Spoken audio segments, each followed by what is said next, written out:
Hello, and in today's video we are doing predictions for match week number 22 of the 2023 to 24 Premier League season. That's right, the Premier League is back after its round of FA Cup games at the weekend. We are going to be predicting the 10 games taking place in match week 22, and there are some absolute humdingers, including Liverpool-Chelsea, Tottenham-Brentford, and Aston Villa Newcastle. So let's get straight into them without messing about. Let's see how we go with this. Of course, the scoring system is 3 points for the correct result, 5 for the correct goal difference, and 7 for the correct scoreline. In terms of your predictions, in the last Premier League predictions video, match week 21, we didn't actually get any in our little kind of predictions comments. So make sure you tune in for this one and do get your score predictions in the comment section below. It'd be great to see what you guys think about these kind of predictions and these games and what you're saying for the fixtures, because there are some exciting matches. So it'll be really intriguing to see what the scores are and what people are saying. So yeah, let's go straight into it.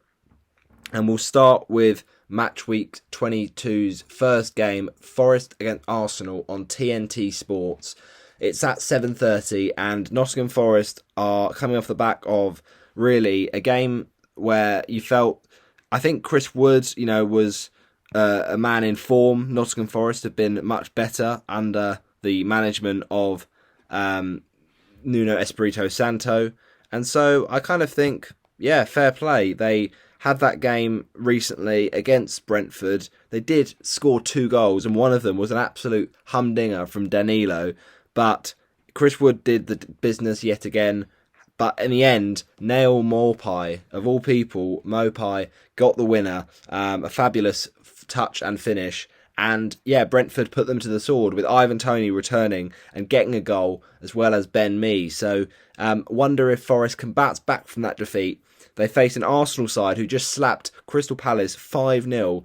No goals for Bukayo Saka, but still a fabulous way for Arsenal to bounce back from their recent defeats. That week at training in Dubai or whatever it was has certainly helped them, because, that was a bit of a rejuvenated Arsenal and they looked hungry. Martinelli played brilliantly, and, they can score goals on their day. It's just about whether they've got confidence. But at the City ground, this won't be easy for Arsenal. We know that this was a game they lost last season to give Manchester City the title, a goal from Taiwo Awoniyi. But of course, the reverse fixture was a fairly, comfortable. I know the scoreline didn't suggest that, but I think it was fairly comfortable back in August. Arsenal 2, Nottingham Forest 1. Bukayo Saka scored a worldie. Awoniyi also scored, and Eddie Nketiah. So I think Arsenal can get the job done here, but I think they will concede. Nottingham Forest 1, Arsenal 3. And goal scorers for Arsenal, I think there'll be one from Bukayo Saka. Then the next goal for Arsenal, I think, comes from Mr. Leandro Trossard. And the final goal in that 3-1 win, let's say it's going to be Gabriel Magalhaes. And the consolation goal at the end for Forest, Chris Wood. Then it's Fulham against Everton. I'm going for a very boring 1-0 to Fulham here. I think this could be a tidy game, but it is also 2 defences that aren't great and 2 attacks that aren't great. So it could be a goal fest, or it could be a bit of a ball game. I think it'll be the latter. So I'm saying Fulham just edge it with Jimenez getting the goal. Then it's Luton Brighton. João Pedro, hat-trick against Sheffield United in the FA Cup. That is what he does. He's a star boy. He's way more than 30 million. How we, ended up getting robbed by that from Brighton, I don't know, because he's better than Richarlison.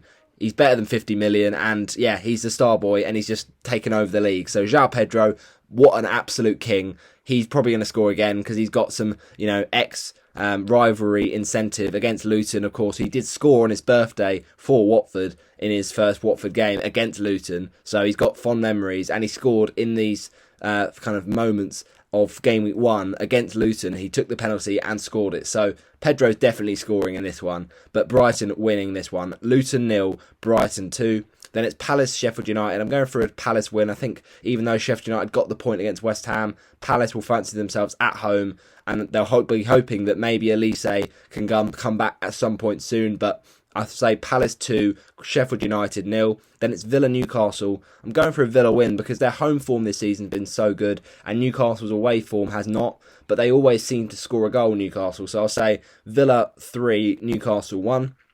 Then it's Man City Burnley. Huge game for Manchester City, because if they can't win this, then they really are starting to slide down the title contention. But with, Pep Guardiola, he is still an absolute king of the game, and Vincent Kompany is the kind of teacher and apprentice sort of situation. The master and the son, and the one has become the other. So Vincent Kompany, fair play, he's done well in the Championship with Burnley. He's not doing so well in the Premier League with Burnley, and now he returns to the Etihad. So I think City win this fairly comfortably, 3-0 Man City. Will Erling Haaland be fit? Probably. Maybe not. I don't know. Probably unlikely. But I think Phil Foden will get a brace. Spurs Brentford, I'm going for a 2-1 to Spurs. And then Liverpool Chelsea, we'll say a 1-0 Liverpool. West Ham Bournemouth, 2-0 West Ham. And finally, Man United to beat Wolves, 1-0. I'll see you in the next one. Bye-bye, everyone.